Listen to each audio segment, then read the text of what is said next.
ಮೊದಲನೇದಾಗಿ ಆರ್ ಸುನಂದಮ್ಮರವರಿಗೆ ಕನ್ನಡ ರಾಜ್ಯೋತ್ಸವ ಪ್ರಶಸ್ತಿ 2025 ಪ್ರಶಸ್ತಿ ಬಂದಿರೋದಕ್ಕೆ ನಾನು ಅಭಿನಂದನೆಗಳನ್ನ ಸಲ್ಲಿಸಲಿಕ್ಕೆ ಇಷ್ಟಪಡ್ತೀನಿ. ಜೊತೆಗೆ ಇವತ್ತು ಎದೆಯ ಪದ ಕೃತಿಯ ಬಿಡುಗಡೆ ಈ ಕಾರ್ಯಕ್ರಮದಲ್ಲಿ ಈ ಒಂದು ಸಂವಾದದಲ್ಲಿ ನಾನು ಕೂಡ ಪಾಲ್ಗೊಳ್ಬೇಕು ಅಂತ ಹೇಳಿ ನನಗೂ ಕೂಡ ಅವಕಾಶ ಮಾಡಿಕೊಟ್ಟಂತಹ ಎಲ್ಲ ಹಿರಿಯ ಅಕ್ಕಂದರಿಗೂ ಕೂಡ ಧನ್ಯವಾದಗಳನ್ನ ಹೇಳೋದಕ್ಕೆ ಇಷ್ಟಪಡ್ತೀನಿ. ಆರ್ ಸುನಂದಮ್ಮ ಅವರು ನನಗೆ ಕರ್ನಾಟಕ ರಾಜ್ಯ ಮಹಿಳಾ ದೌರ್ಜನ್ಯ ವಿರೋಧಿ ಒಕ್ಕೂಟದ ಭಾಗವಾಗಿ ಪರಿಚಯ ಆದಂಥವರು. ಅದಕ್ಕಿಂತ ಮುಂಚೆ ನಾನು ಅವ್ರ ಕೃತಿಗಳನ್ನ ಖಂಡಿತವಾಗ್ಲೂ ಓದಿರಲಿಲ್ಲ, ಅದು ಸತ್ಯನೇ ಹೇಳಬೇಕು. ಆದರೆ ಅವ್ರ ಜೊತೆ ಒಡನಾಟ ಬೆಳೆದಂಥ ಸಂದರ್ಭದಲ್ಲಿ ಮತ್ತು ಹಲವಾರು ಮಹಿಳಾ ದಿನಾಚರಣೆಗಳಲ್ಲಿ ಅವರು ಭಾಷಣಗಳು, ಅವರ ಮಾತುಗಳು ಬಹಳ ಸ್ಫೂರ್ತಿದಾಯಕವಾಗಿರ್ತಾ ಇತ್ತು. ಯಾವಾಗಲೂ ಕೂಡ ಅವರು ಲಿಂಗ ಸಮಾನತೆಯ ಬಗ್ಗೆ ಮತ್ತು ಮಹಿಳಾ ಸಮಾನತೆಯ ಬಗ್ಗೆ, ಮಹಿಳೆಯ ದೇಹ ರಾಜಕಾರಣದ ಬಗ್ಗೆ ಬಹಳ ಮಾತಾಡ್ತಾಯಿದ್ರು. ಅದೆಲ್ಲವೂ ಕೂಡ ನಮ್ಮ ಮೇಲೆ ಬಹಳ ಪರಿಣಾಮ ಬೀರಿ ಮತ್ತು ಅವರಿಂದ ಬಹಳ ಕಲಿಯೋದಿದೆ ಅನ್ನೋದು ಅನ್ನಿಸ್ತಾ ಇತ್ತು. ನಾನು ಇಲ್ಲಿ ಕೂತಿರುವಂಥ ಹಿರಿಯ ಎಲ್ಲ ಅಕ್ಕಂದಿರಿಗಿಂತ ಒಂದು ಸಾಸಿವೆ ಕಾಳಷ್ಟು ಕೂಡ ಏನು ಅನುಭವನ ಪಡ್ಕೊಂಡಿಲ್ಲ ಅಂತ ನನಗನ್ಸುತ್ತೆ. ಅದರ ಆಚೆಗೂ ಇವ್ರುಗಳ ಜೊತೆಗೆ ಈ ಸಂವಾದದಲ್ಲಿ ಭಾಗವಹಿಸಲಿಕ್ಕೆ ನನಗೆ ಅವಕಾಶ ಮಾಡಿಕೊಟ್ಟಿರೋದಕ್ಕೆ ತಮಗೆ ಧನ್ಯವಾದಗಳನ್ನ ತಿಳಿಸ್ತೀನಿ. ನನಗೆ ಆರ್ ಸುನಂದಮ್ಮ ಮೇಡಮ್ ಅವರಿಂದ ತಿಳ್ಕೊಳ್ಬೇಕು ಅಂತ ಅನಿಸಿದಂಥ ವಿಚಾರಗಳು, ಅವರು ಅಲೆಮಾರಿ ಸಮುದಾಯದ ಮಹಿಳೆಯರ ಜೊತೆಗೆ ಒಂದು ಕೆಲಸವನ್ನು ಮಾಡಿರ್ತಾರೆ ಮತ್ತು ಅಧ್ಯಯನವನ್ನು ಕೂಡ ನಡೆಸಿದ್ದೀವಿ ಅನ್ನೋಂಗೆ ಹೇಳಿದ್ರು. ಆಗಲೇ ಇಲ್ಲಿ ಗಾಯತ್ರಿ ಮೇಡಮ್ ಅವರು ಮಾತಾಡ್ತಾ ಬಹುಸಂಸ್ಕೃತಿಯ ರಾಜಕಾರಣವನ್ನು ಮೈಗೂಡಿಸ್ಕೊಂಡಾಗ ಮಾತ್ರ ನಾವು ಪ್ರತಿಯೊಂದು ಸಮುದಾಯದ ಮತ್ತು ಕೆಳಸ್ತರದ ಪ್ರತಿಯೊಬ್ಬರ ಒಂದು ಸಾಮಾಜಿಕ ಆರ್ಥಿಕ ಸ್ಥಿತಿಗತಿಗಳನ್ನು ದಾಖಲು ಮಾಡಲಿಕ್ಕೆ ಸಾಧ್ಯ ಆಗುತ್ತೆ ಅನ್ನೋದನ್ನು ಹೇಳಿದ್ರು. ಸೊ ನಮಗೆ ಇದರಲ್ಲಿ ಈ ಅಲೆಮಾರಿ ಸಮುದಾಯದ ಮಹಿಳೆಯರ ಜೊತೆಗೆ ಅಧ್ಯಯನದ ಭಾಗವಾಗಿ ಅವರು ಕೆಲಸ ಮಾಡಿದಂಥ ಸಂದರ್ಭದಲ್ಲಿ ಅಲೆಮಾರಿ ಮಹಿಳೆಯರ ಸ್ಥಿತಿಗತಿಗಳು ಹೇಗಿತ್ತು, ಇವತ್ತು ನಾವು ನೋಡ್ಬೋದು ಸಮಾಜದಲ್ಲಿ ಒಂದು ಧರ್ಮ ರಾಜಕಾರಣ, ಓಟಿನ ರಾಜಕಾರಣ, ಸಂಸ್ಕೃತಿ ಇದೆಲ್ಲದರ ಆಚೆಗೆ ಒಂದು ಸಂಸ್ಕೃತಿಯ ಮೌಲ್ಯಗಳನ್ನು ಉಳಿಸ್ಕೊಳ್ಳುವಂತಹ ರೂವಾರಿ ಮಹಿಳೆ ಅನ್ನೋದನ್ನು ಪದೇ ಪದೇ ಈ ಸಮಾಜ ಒಂದು ಒತ್ತಡವನ್ನು ಹೇರ್ತಾ ಬರ್ತಾ ಇದೆ. ನಾವು ಮಧ್ಯಮ ವರ್ಗದ ಮಹಿಳೆಯರಿರ್ಬೋದು, ಶ್ರಮಿಕ ವರ್ಗದ ಮಹಿಳೆಯರಿರ್ಬೋದು, ಅಲೆಮಾರಿ ಮಹಿಳೆಯರಿರ್ಬೋದು, ಪ್ರತಿಯೊಬ್ಬರ ಒಂದು ಸಾಮಾಜಿಕ ಸ್ಥಿತಿಗತಿಗಳು ಕೂಡ ಭಿನ್ನವಾಗಿರುತ್ತೆ. ಆದರೆ ಈ ಅಲೆಮಾರಿ ಸಮುದಾಯಕ್ಕೆ ಬರೋದಾಯಿತು ಅಂತಂದರೆ ಈ ಸಂಸ್ಕೃತಿ ಅನ್ನುವಂಥದ್ದು ಅಥವಾ ಧರ್ಮ ರಾಜಕಾರಣ ಅನ್ನುವಂಥದ್ದು, ಓಟಿನ ರಾಜಕಾರಣ ಅನ್ನುವಂಥದ್ದು ಅವ್ರಿಗಷ್ಟು ಮುಖ್ಯ ಆಗೋದೇ ಇಲ್ಲ. ಅವರ ಹೊಟ್ಟೆಪಾಡಿನ ಸಮಸ್ಯೆ ಮಾತ್ರನೇ ಬಹಳ ಮುಖ್ಯ ಆಗುತ್ತೆ. ಸೊ ಹಾಗಿದ್ದಾಗ ಈ ಮಧ್ಯಮ ವರ್ಗದ ಮಹಿಳೆಯರು ಮತ್ತು ಅಲೆಮಾರಿ ವರ್ಗದ ಮಹಿಳೆಯರ ಒಂದು ಸವಾಲುಗಳನ್ನು ನಾವು ಹೇಗೆ ನೋಡ್ಬೋದು, ಅವ್ರು ಏನೆಲ್ಲ ಸವಾಲುಗಳನ್ನ ಎದುರಿಸಿದ್ರು ಮತ್ತು ಅದಕ್ಕೆ ಒಂದು ಪರಿಹಾರದ ದಿಕ್ಕನ್ನು ಯಾವ ರೀತಿ ಕಂಡುಕೊಳ್ಬೋದು ಅನ್ನೋದಕ್ಕೆ ತಾವು ತಿಳಿಸ್ಕೊಡ್ಬೇಕು ಅನ್ನೋದು ನನ್ನ ಒಂದು ಪ್ರಶ್ನೆ. ಅದರ ಆಚೆಗೆ ಇನ್ನೊಂದಿದೆ, ಭರತಕಲ್ಪ ಪುಸ್ತಕದ ಬಗ್ಗೆ ಎಲ್ಲರೂ ಕೂಡ ಮಾತಾಡ್ತಾಯಿದ್ರು. ಜೊತೆಗೆ ಮೇಡಮ್ ಒಂದು ಸಂದರ್ಶನದಲ್ಲಿ ಮಾತಾಡಿದ್ದನ್ನು ಕೂಡ ನಾನು ಕೇಳಿದ್ದೀನಿ. ಅದರಲ್ಲಿ ಕೈಕೇಯಿ ಪಾತ್ರದ ಬಗ್ಗೆ ಬಹಳ ಚೆನ್ನಾಗಿ ಅವರು ವಿವರಿಸಿದ್ದಾರೆ. ದಶರಥ ಯುದ್ಧದಲ್ಲಿ ಸೋತಂಥ ಸಂದರ್ಭದಲ್ಲಿ ಆತನನ್ನು ಕಾಪಾಡಿ ಕೊನೆಗೆ ಆತನನ್ನು ಮದುವೆ ಆದಂಥವಳು ಕೈಕೇಯಿ ಅನ್ನೋದನ್ನು ಹೇಳಿದ್ದಾರೆ. ಜೊತೆಗೆ ಮದುವೆ ಆದ ನಂತರದಲ್ಲಿ ದಶರಥನ ಜೊತೆಗೆ ಕೈಕೇಯಿ ಒಂದು ರಾಜಕಾರಣದಲ್ಲಿ ಒಂದು ರಾಜ್ಯಭಾರ ಮಾಡೋವಂಥದ್ರಲ್ಲಿ ಮತ್ತು ರಾಜ್ಯವನ್ನು ಮುನ್ನಡೆಸ್ಕೊಂಡು ಹೋಗುವಂಥ ರಾಜಕಾರಣದಲ್ಲಿ ಸಕ್ರಿಯ ಪಾತ್ರವನ್ನು ವಹಿಸ್ತಾರೆ ಅಂತ. ಆದರೆ ಇವತ್ತು ನಮ್ಮ ರಾಜಕಾರಣದಲ್ಲಿ ಮಹಿಳೆಯರಿಗೆ ಒಂದು ಸಮಾನ ಅವಕಾಶ ಸಿಗಬೇಕು ಅಂತೇಳಿ ನಾವು ಕೇಳ್ಕೊಳ್ತಾ ಇದ್ರು ಕೂಡ ನಮ್ಗೆ ಎಷ್ಟು ಸಿಕ್ಕಿದೆ ಅನ್ನೋದು ನಾವು ನೋಡ್ಬೋದು. ಆದರೆ ಇವತ್ತಿನ ಓಟಿನ ರಾಜಕಾರಣ, ಧರ್ಮದ ರಾಜಕಾರಣ ಮತ್ತು ಸಂಸ್ಕೃತಿಯ ರಾಜಕಾರಣ, ಈ ಮೂರು ಕೂಡ ಒಂದು ಕಡೆ ರಾಮನ ಒಂದು ಆದೇಶವನ್ನು ಪಾಲಿಸಲಿಕ್ಕೆ, ತನ್ನ ಪಾತಿವ್ರತೆಯನ್ನು ಪ್ರೂವ್ ಮಾಡಿಕೊಳ್ಳಲಿಕ್ಕೆ, ಒಂದು ಚಿತೆಯಲ್ಲಿ ಬೆಂದಂತಹ ಸೀತೆಯನ್ನು ಒಂದು ಮಾದರಿ ಅನ್ನೋ ಥರದಲ್ಲಿ ಬಿಂಬಿಸುತ್ತೆ. ಆದರೆ ಇಲ್ಲಿ ಒಂದು ರಾಜ್ಯಭಾರವನ್ನು ಮಾಡಲಿಕ್ಕೆ ದಶರಥನ ಜೊತೆಗೆ ಕೈ ಜೋಡಿಸಿದಂತಹ ಕೈಕೇಯನ್ನು ರಾಮ ಕಾಡ್ಗೆ ಹೋಗಲಿಕ್ಕೆ ಮತ್ತು ಅವನು ವನವಾಸ ಅನುಭವಿಸ್ಲಿಕ್ಕೆ ಅವಳೇ ಮುಖ್ಯ ಕಾರಣ ಅಂಥೇಳಿ ಇವತ್ತು ಬೈಗುಳಗಳನ್ನೇನಾದರೂ ಬೈತಾರೆ ಅಂತಂದರೆ ಕೈಕೇಯನ್ನು ಉದಾಹರಣೆ ಕೊಟ್ಟು ಅವಳನ್ನು ಒಂದು ಕೆಟ್ಟದಾಗಿ ಬಿಂಬಿಸಿ ಅದನ್ನು ಬೈತಾರೆ. ಸೊ ಇಲ್ಲಿ ಯಾವ ಕ್ಯಾರೆಕ್ಟರ್ನ ನಾವು ಮಾದರಿಯಾಗಿ ತಗೊಳ್ಬೇಕು ಅಂದರೆ, ತನ್ನ ಪಾತಿವ್ರತೆಯನ್ನು ಪ್ರೂವ್ ಮಾಡಿಕೊಳ್ಳಿಕ್ಕೆ ರಾಮನ ಪತಿಯೇ ಪರದೈವ ಅಂತ ಹೇಳಿಕೊಂಡು ಚಿತೆಗೆ ಹಾರಿದಂತಹ ಸೀತೆಯನ್ನು ಅಥವಾ ದಶರಥನ ಜೊತೆಗೆ ನಿಂತು ಒಂದು ರಾಜಕಾರಣದಲ್ಲಿ ಸಮರ್ಥವಾಗಿ ಒಂದು ರಾಜ್ಯವನ್ನು ಆಳ್ವಿಕೆ ಮಾಡಲಿಕ್ಕೆ ಅವನಷ್ಟೇ ಒಂದು ಶಕ್ತಿಶಾಲಿಯಾಗಿ ಸಮರ್ಪಣೆಯನ್ನು ಮಾಡಿಕೊಂಡಂಥ ಕೈಕೇಯ ಪಾತ್ರವನ್ನು, ಈ ಎರಡು ಪಾತ್ರವನ್ನು ಹೇಗೆ ನಾವು ನೋಡಬೇಕು ಅನ್ನೋದ್ರ ಬಗ್ಗೆನೂ ಕೂಡ ತಾವು ತಿಳಿಸ್ಕೊಡ್ಬೇಕು ಅಂತ ಕೇಳ್ಕೊಳ್ತೀನಿ. Thank you. ಇನ್ನೊಂದು ಕಾದಂಬರಿ ಬರಿಬೇಕು ನೀನು ಕೇಳಿದ ಪ್ರಶ್ನೆ, ಹಾಗಾಗಿ ಅದಕ್ಕೆ ನಾನೇನು ಹೇಳೋಕ್ಕಾಗಲ್ಲ. ಇನ್ನೊಂದು ಸರಿ ಇನ್ನೊಂದು ಕಾದಂಬರಿ ಬರಿಬೇಕಾಗತ್ತೆ, ಇಲ್ಲೆಲ್ಲರೂ ಏನೋ ಸಮಯ ಆಗಿದೆ. ಅವರು ಅಲೆಮಾರಿ ಇವುಗಳ ಜನರ ಜೊತೆ ನೀವು ಕೆಲಸ ಮಾಡಿದ್ದು ಮತ್ತು ಮಧ್ಯಮ ವರ್ಗದ ಇವ್ರುಗಳನ್ನ ಹೇಗೆ ನೋಡ್ತೀರಿ ಅಂತ. ಸೊ ನಾವೆಲ್ಲ ಮಧ್ಯಮ ವರ್ಗದವರೇ, ನಮ್ಮನ್ನು ನಾವು ನೋಡ್ಕೊಂಡಿದ್ದೀವಿ. ಅಲ್ಮಾರಿಗಳನ್ನ ನೋಡುವಾಗ ಸ್ವಲ್ಪ ಭಿನ್ನವಾಗಿ ನೋಡಬೇಕಾಗತ್ತೆ. ಯಾಕೆ ಅಂದರೆ ನಮಗೆ ಒಂದು ಸಿದ್ಧತೆ ಇಲ್ಲದೆ ಇದ್ದರೆ ಅವ್ರು ನಮ್ಗೆ ಅರ್ಥ ಆಗಲ್ಲ. ಅಲ್ಮಾರಿಗಳಾಗಲಿ ಟ್ರೈಬ್ಸ್ ಆಗಲಿ ನಮ್ಗೆ ಅರ್ಥ ಆಗಲ್ಲ. ಅವ್ರ ಹತ್ರಕ್ಕೆ ಹೋಗ್ಬೇಕಾದ್ರೆ ನಾವು ಒಂದು ಸರಿ ತೋಡಾಸನ ನೋಡೋಕ್ಕೆ ವಿಜಯ ದಬ್ಬೆಯವರು ನಾವೆಲ್ಲ ಒಂದು ಟ್ರಿಪ್ ಹೋಗಿದ್ವಿ. ಅದ್ರ ಸಣ್ಣ ಉದಾಹರಣೆ ಹೇಳ್ಬಿಟ್ಟು ಹೇಳ್ತೀನಿ. ಸೊ ನಾವು ಸಿದ್ಧತೆ ಇಲ್ಲದೆ ಹೋದರೆ ಏನಾಗುತ್ತೆ ಅಂದರೆ ಅದೊಂದು ಊಟಿ ಟ್ರಿಪ್ ಥರ ಯೋಚನೆ ಮಾಡ್ಕೊಂಡು ಹೊರಟು ಬಿಟ್ಟರೆ ತೋಡಾಸನ ನೋಡೋಕ್ಕೆ ನಮಗೆ ಸಾಧ್ಯ ಆಗಲ್ಲ. ಸೊ ಯಾಕೆ ಅಂದರೆ ಅವ್ರ ಜೊತೆ ನಾವು ಸಮಯ ಕಳಿಬೇಕಂದ್ರೆ ಅವ್ರ ಥರನೇ ಕಳಿಬೇಕು, ಅದಕ್ಕೆ ಸಿದ್ಧತೆ ಮಾಡ್ಕೊಂಡೋಗ್ಬೇಕು. ನಮ್ಮಲ್ಲಿ ಏನಾಯಿತು, ಅನೇಕರಿಗೆ ಅದು ಊಟಿ ಅಲ್ವಾ, ಹೋಗೋಣ ಅಂತ ಬಂದುಬಿಟ್ರು ಟ್ರಿಪ್ಗೆ. ಅದನ್ನು ಎಂಜಾಯ್ ಮಾಡೋ ಟ್ರಿಪ್ಪು ಊಟಿ ಟ್ರಿಪ್ಪು ಅಂತ. ನಾವು ಹೋಗಿ ಕೋತಾಸ ಜನರ ಜೊತೆ ಹೋಗ್ತಾ ಇದ್ದೀವಿ, ನಾವು ತೋಡ ಜನರನ್ನು ನೋಡ್ತಾ ಇದ್ದೀವಿ. ಎಲ್ರಿಗೂ ಅದರ ಆಸಕ್ತಿ ಇರಲ್ಲ, ಮತ್ತು ಎಲ್ರಿಗೂ ತಲೆನೋವು ಬಂತು. ಕೋತ್ರ ಹತ್ರ ಹೋದಾಗಂತೂ ಎಲ್ಲರೂ ತಲೆನೋವು ಬಂದು ಎಲ್ಲರೂ ಮಲ್ಗೆ ಬಿಟ್ಟರು. ಅಲ್ಲಿ ನೀಲಗಿರಿ ಎಲೆಗಳನ್ನು ಹಚ್ಕೊಂಡು, ಅಂದರೆ ಒಂದು ಅಧ್ಯಯನಕ್ಕೆ ನಮಗೆ ಶಿಸ್ತಿಲ್ಲದೆ ಇದ್ದರೆ, ಅದಕ್ಕೆ ಹೋಗೋಕ್ಕೆ ನಾವು ಹೊಂದ್ಕೊಳ್ಳೋಕ್ಕಾಗದೇ ಇದ್ದರೆ ಅವ್ರ ಹತ್ರಕ್ಕೆ ಹೋಗೋಕ್ಕಾಗೋದಿಲ್ಲ. ಅದೇ ಥರ ಇವನ್ ನೊಮ್ಯಾಡಿಕ್ ಕಲ್ಟ್ ಹತ್ರ ಹೋಗ್ಬೇಕಾದ್ರೆ ನಮ್ಮ ಸಿದ್ಧತೆ ಇಲ್ಲದೆ ಇದ್ದರೆ ಅವ್ರ ಜೊತೆ ನಾವು ಕೆಲಸ ಅಂದರೆ ಅವರಿಂದ ಮಾಹಿತಿ ತೆಗ್ಸೋಕ್ಕಾಗಲ್ಲ. ಅವರು ತುಂಬ ನೇರವಾಗಿ ಮಾತಾಡ್ತಾರೆ, ಮತ್ತು ಅವ್ರಿಗೆ ನಮ್ಮಿಂದ ಏನೂ ಆಗಬೇಕಾಗಿಲ್ಲ. ಅವ್ರು ಅಂದ್ಕೊಂಡಿದ್ದಾರೆ ಇವ್ರಿಗೆ ನಮ್ಮಿಂದ ಏನೂ ಆಗಬೇಕಾಗಿದೆ, ಅದಕ್ಕೆ ಅವ್ರು ನಮ್ಮ ಹತ್ರ ಬಂದಿದ್ದಾರೆ. ಸೊ ಇವ್ರು ಏನೋ ನಮ್ಮಿಂದ ದುಡ್ಡು ಮಾಡ್ಕೋತಾರೆ, ದುಡ್ಡು ಸಂಪಾದನೆ ಮಾಡ್ತಾರೆ, ಹೆಸರು ಮಾಡ್ತಾರೆ, ಆ ಕಾರಣಕ್ಕೆ ಅವ್ರು ನಮ್ಮ ಹತ್ರ ಬಂದಿದ್ದಾರೆ. ಅವರು ನೀವು ಹೋದ ತಕ್ಷಣವೇ ನಿಮ್ಮನ್ನು ಡೌಟಾಗೆ ನೋಡ್ತಾರೆ. ಅವ್ರು ಯಾರೂ ನಿಮ್ಮನ್ನು ಕೇರೆ ಮಾಡಲ್ಲ. ನೀವು ಹೋಗಿ ಅವ್ರನ್ನ ಮಾತಾಡಿಸ್ತಾ ಇದ್ರೂ ಅವ್ರು ತಿರುಗಿಸ್ಕೊಂಡು ಹೋಗ್ತಿರ್ತಾರೆ. ಅಯ್ಯಪ್ಪ ಇದೇನು ಹೆಣ್ಮಗ್ಳಿಗೆ ಇಷ್ಟು ದಿಮಾಕು ಅಂತ. ನಾವು ನಮ್ಮ ಊರುಗಳಲ್ಲಿ ಹಿಂಗೆ ಮಾತಾಡ್ತಿರ್ತೀವಿ, ಹಿಂಗೆ ತಿರುಗು. ಅವರು ನಮ್ಮನ್ನು ಒಂದು ಏನು ಅಪರಿಚಿತರಾಗಿ ನೋಡ್ತಾರೆ, ಮತ್ತು ನಮಗೇನು ಇವರಿಂದ ಉಪಯೋಗ ಇಲ್ಲ ಅಂತಲೇ ನೋಡ್ತಿರ್ತಾರೆ.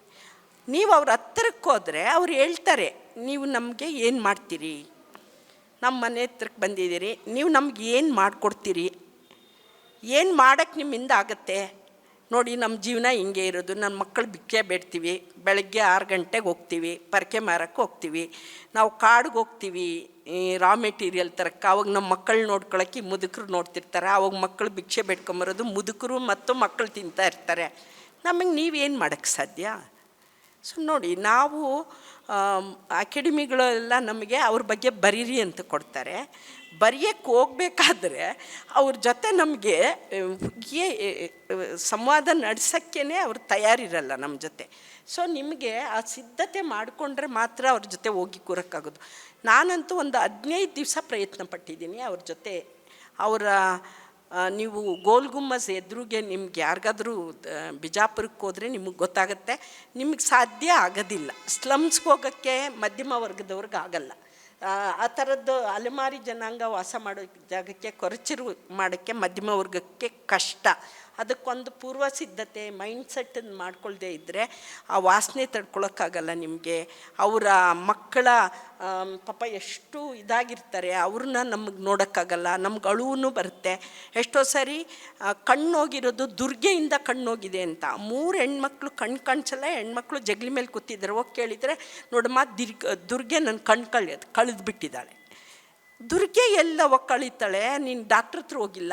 ಇಲ್ಲಮ್ಮ, ದುರ್ಗೆನೇ ಕಳೆದಿರೋದು. ಅವ್ರ ನಂಬಿಕೆ ಅಷ್ಟು ಡೀಪ್ ರೂಟೆಡ್. ಆಮೇಲೆ ಅವ್ರಿಗೆ ಕಣ್ಣು ಆಪ್ರೇಷನ್ ಮಾಡಿದ್ಮೇಲೆ ಕಣ್ಣು ಬಂದಮೇಲೆ ಎಂಥ ಸಂತೋಷ ಆಗಿದೆ ಅಂದರೆ, ಅದು ಕ್ಯಾಟ್ರಾಕ್ಟ್ ಅವ್ರಿಗೆ, ಮಿಯರ್ಲಿ ಕ್ಯಾಟ್ರಾಕ್ಟ್. ಅವ್ರಿಗೆ ಕ್ಯಾಟ್ರಾಕ್ಟ್ ಅನ್ನೋದು ಕೂಡ ಗೊತ್ತಿರಲ್ಲ. ಸೊ ಎಷ್ಟೋ ವರ್ಷಗಳಿಂದ ಗೋಲ್ಗುಮ್ಮ ಅಲ್ಲಿ 2 ಮೆಡಿಕಲ್ ಕಾಲೇಜ್ ಇದೆ ಬಿಜಾಪುರದಲ್ಲಿ, ಸರ್ಕಾರಿ ಆಸ್ಪತ್ರೆ ಇದೆ. ಆ ಜನರಿಗೆ ಒಂದು ಆಸ್ಪತ್ರೆಗೆ ಹೋಗಬೇಕು, ಒಂದು ಆಪ್ರೇಷನ್ ಮಾಡ್ಕೊಂಡ್ರೆ ಕಣ್ಣು ಬರುತ್ತೆ ಅನ್ನುವ ಕೂಡ.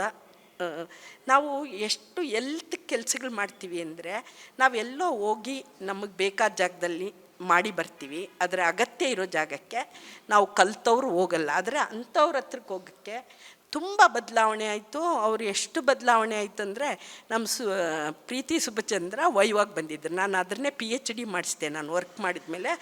ಅದು ಏನಂದರೆ ಒಂದು ಪ್ರಾಯೋಗಿಕ ಅಧ್ಯಯನ.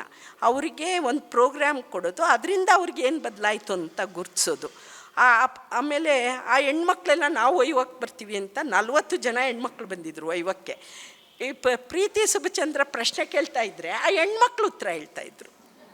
PhD ಅಂದರೆ ಅವ್ರು ಎಷ್ಟು ಇದಾಗೋಗಿತ್ತು ಅಂದರೆ, ಈಗ ಯಾರನ್ನು ಕರೆದ್ರೆ ಪಟ ಪಟ ಪಟ ಪಟ ಮಾತಾಡ್ತಾರೆ. ಇವತ್ತು ಅವರು ಸುಲಭದಾಗೆ ಸೇರ್ತಾರೆ ನಮ್ಮ ಜೊತೆ. ನಾವು ಕಂಡ್ರೆ ನನ್ನ ಬೀಳ್ಕೊಡುಗೆ ದಿವಸ ಫಸ್ಟ್ ಸನ್ಮಾನ ಮಾಡಿದ್ದು ನನಗೆ ಅವರು. ಎಲ್ಲರೂ 35-40 ಜನ ಬಂದು ಶಾಲು ಒದಿಸಿ ಆ ಫೋಟೋ ನಾನು ಇನ್ನೂ ಇಟ್ಕೊಂಡು. ಅಂದರೆ ಅವ್ರಿಗೆ ನಾವೇನಾದರೂ ಪ್ರೀತಿ ತೋರಿಸಿದ್ರೆ ಅವರು ಅದು ನಮ್ಮ ದುಪ್ಪಟ್ಟು ಪ್ರೀತಿ ವಾಪಸ್ ಕೊಡ್ತಾರೆ. ಆದರೆ ನೀವು ಅವ್ರ ಹತ್ರಕ್ಕೆ ಹೋಗ್ಬೇಕಾದ್ರೆ ನಿಮಗೊಂದು ಸಿದ್ಧತೆ ಇದ್ದರೆ ಮಾತ್ರ ಹೋಗೋಕ್ಕೆ ಸಾಧ್ಯ. ಬದಲಾವಣೆಯನ್ನು ಮಾಡಬೇಕಾಗಿರೋದು ಯೂನಿವರ್ಸಿಟೀಸು, ಕಾಲೇಜಸ್ಸು ಅಲ್ಲಿ ಅಂತ ನಾನು ಭಾವಿಸ್ಕೊಂಡಿದ್ದೀನಿ. ಆಮೇಲೆ ನಾನು ಸುಣಗಾರಿಸಿದ್ದರದ್ದು ಕೆಲಸ ಮಾಡೋಣ ಅಂತ ಹೋಗೋಷ್ಟೊತ್ತಿಗೆ ನಮ್ಮ VC ನನಗೆ ಫೈನಾನ್ಸ್ ಆಫೀಸರ್ ಕೊಟ್ಬಿಟ್ರು ಕೆಲಸ. ಎಲ್ಲಿ ಹೋಗೋಕ್ಕಾಗತ್ತೆ? ನಾನು ಹೇಳಿದೆ, ಆ ಕೆಲಸ ಬಿಟ್ಬಿಡಿ, ನಾನು ಇಂಥ ಕೆಲಸ ಮಾಡ್ತೀನಿ, ಇದ್ರನ್ನ ಯಾರಾದರೂ ಮಾಡ್ತಾರೆ, ಇದ್ರನ್ನ ನಾನು ಮಾಡ್ತೀನಿ ಅಂತ. ಆದರೆ ಇಲ್ಲ, ನೀನು ಇದಕ್ಕೂ ಮಾಡೋಕ್ಕಾಗಬೇಕು, ಇದ್ರೂ ಮಾಡಬೇಕು. ಎಲ್ಲ 3-4 ಜನ ಮಾಡೋಕ್ಕಾಗೋದಿಲ್ಲ. ಹಂಗೆ ನಾವು ಒಂದು 2-3 ಸ್ಲಮ್ಮಿಗೆ ಕೆಲಸ ಮಾಡಿದ್ರಿ ಬಿಜಾಪುರದಲ್ಲಿ, ಅಷ್ಟೇ, ಜಾಸ್ತಿ ಮಾಡೋಕ್ಕಾಗಿಲ್ಲ.